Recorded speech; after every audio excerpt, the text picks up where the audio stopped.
بسم الله الرحمن الرحيم. تبارك الذي بيده الملك وهو على كل شيء قدير،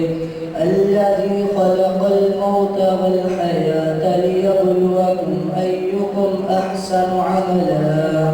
وهو العزيز الغفور، الذي خلق 7 سماوات طباقا ما ترى في خلق الرحمن من تفاوت فارجع البصر هل ترى من فطور ثم ارجع البصر كرتين ينقلب إليك البصر خاسئا وهو حسير ولقد زينا السماء الدنيا بمصابيح وجعلناها رجوما للشياطين وأعتدنا لهم عذاب السعير بل الذين كفروا بربهم عذاب جهنم وبئس المصير إذا ألقوا فيها سمعوا لها شهيقا وهي تفور تكاد تميز من الغيظ كلما ألقي فيها فوج سألهم خزنتها ألم يأتكم نذير قالوا بلى قد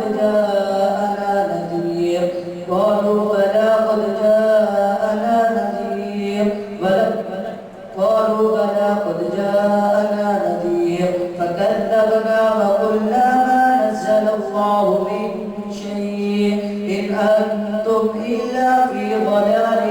كبير وقالوا لو كنا نسمع نعقل ما كنا في أصحاب السعير فاعترفوا بذنبهم فسحقا لأصحاب السعير إن الذين يخشون ربهم بالغيب لهم مغفرة وأجر كبير فأسروا قولكم أو اجهروا به إنه عليم بذات الصدور ألا يعلم من خلق وهو اللطيف الخبير هو الذي جعل لكم الأرض ذلولا فامشوا في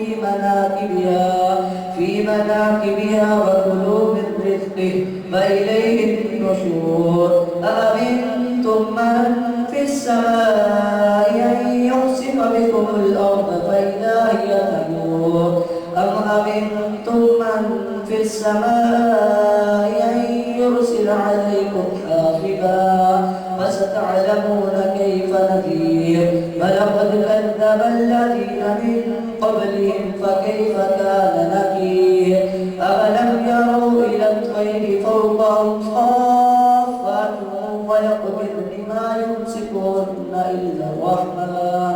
إنه بكل شيء بصير أمن هذا الذي هو جند لكم ينصركم من دون الرحمن إن الكافرون إلا في غرور أمن هذا الذي يرزقكم إن أمسك رزقه بل لجوا في عتو ونفور أفمن يمشي مكبا على وجهه أهدى أمن يمشي سويا على صراط مستقيم قل هو الذي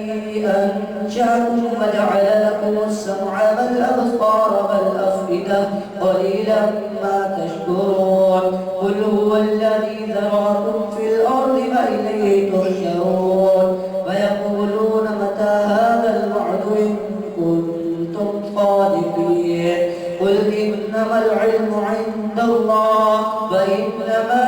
أنا نذير مبين فلما رأوه زلفة سيئت وجوه الذين كفروا وقيل هذا الذي كنتم به تدعون قل أرأيتم إن أهلكني الله ومن معي أو رحمنا فمن يجير الكافرين من عذاب أليم قل هو الرحمن آمنا به وعليه توكلنا فستعلمون من هو في ضلال أصبح ماؤهم غورا فمن يأتيكم بماء